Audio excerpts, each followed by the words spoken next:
بسم اللہ الرحمن الرحیم۔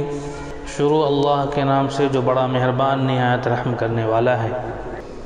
کتب علیکم اذا حضر احدکم الموت ان ترک خیرا الوصیۃ للوالدین والاقربین بالمعروف حقا علی المتقین۔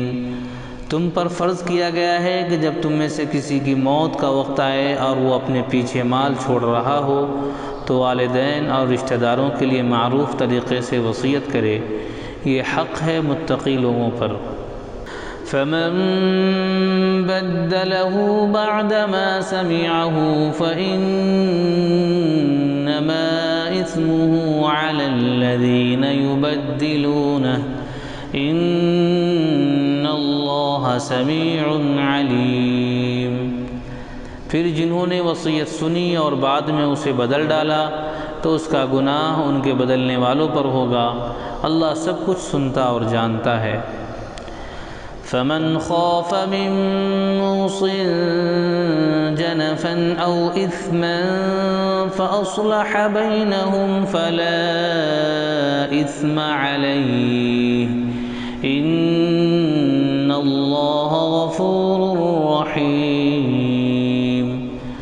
البتہ جس کو یہ اندیشہ ہو کہ وصیت کرنے والے نے نادانستہ یا قصداً حق تلفی کی ہے اور پھر معاملے سے تعلق رکھنے والوں کے درمیان وہ اصلاح کرے تو اس پر کچھ گناہ نہیں ہے، اللہ بخشنے والا اور رحم فرمانے والا ہے۔ یا ایہا الذین آمنوا کتب علیکم الصیام کما کتب علی الذین من قبلکم لعلکم تتقون۔ اے لوگو جو ایمان لائے ہو، تم پر روزے فرض کر دیے گئے جس طرح تم سے پہلے انبیاء کے پیرووں پر فرض کیے گئے تھے، اس سے توقع ہے کہ تم میں تقوی کی صفت پیدا ہوگی۔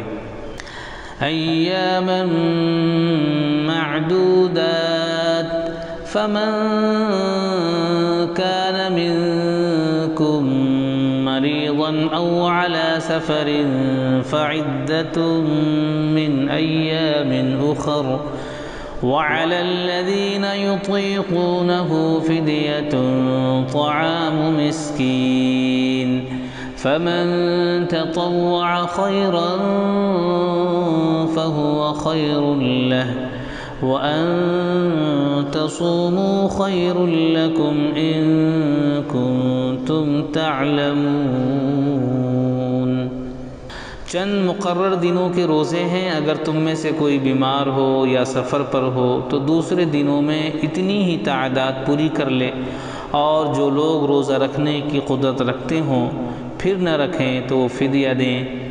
ایک روزے کا فدیہ ایک مسکین کو کھانا کھلانا ہے، اور جو اپنی خوشی سے زیادہ بھلائی کرے تو یہ اسی کے لیے بہتر ہے، لیکن اگر تم سمجھو تو تمہارے حق میں اچھا یہی ہے کہ تم روزہ رکھو۔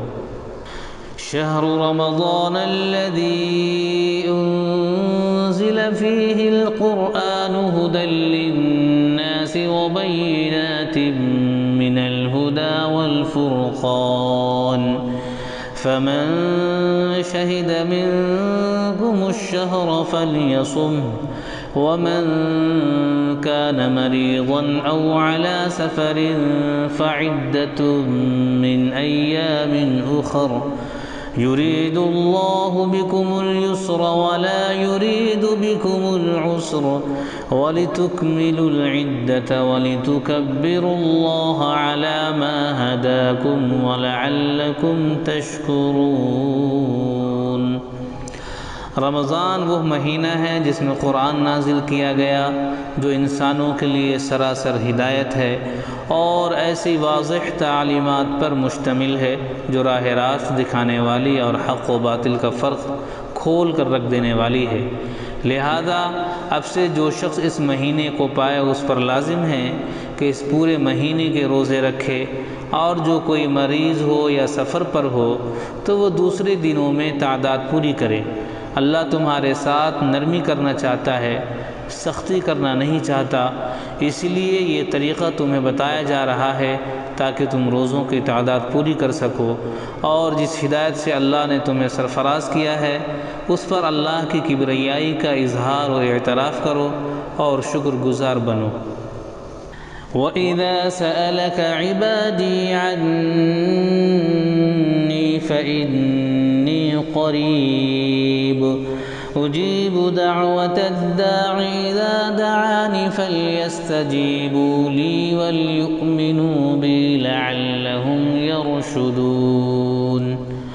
اور اے نبی، میرے بندے اگر تم سے میرے متعلق پوچھیں تو انہیں بتا دو کہ میں ان سے قریب ہی ہوں، پکارنے والا جب مجھے پکارتا ہے میں اس کی پکار سنتا اور جواب دیتا ہوں، لہذا انہیں چاہیے کہ میری دعوت پر لبیک کہیں اور مجھ پر ایمان لائیں۔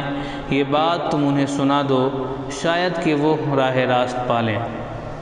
أحل لكم ليلة الصيام الرفث إلى نسائكم هن لباس لكم وأنتم لباس لهن علم الله أنكم كنتم تختانون أنفسكم فتاب عليكم وعفى عنكم فالآن باشروهن وابتغوا ما كتب الله لكم وكلوا واشربوا حتى يتبين لكم الخيط الأبيض من الخيط الأسود من الفجر ثم أتموا الصيام إلى الليل ولا تباشروهن وأنتم عاكفون في المساجد تلك حدود الله فلا تقربوها كذلك يبين الله آياته للناس لعلهم يتقون۔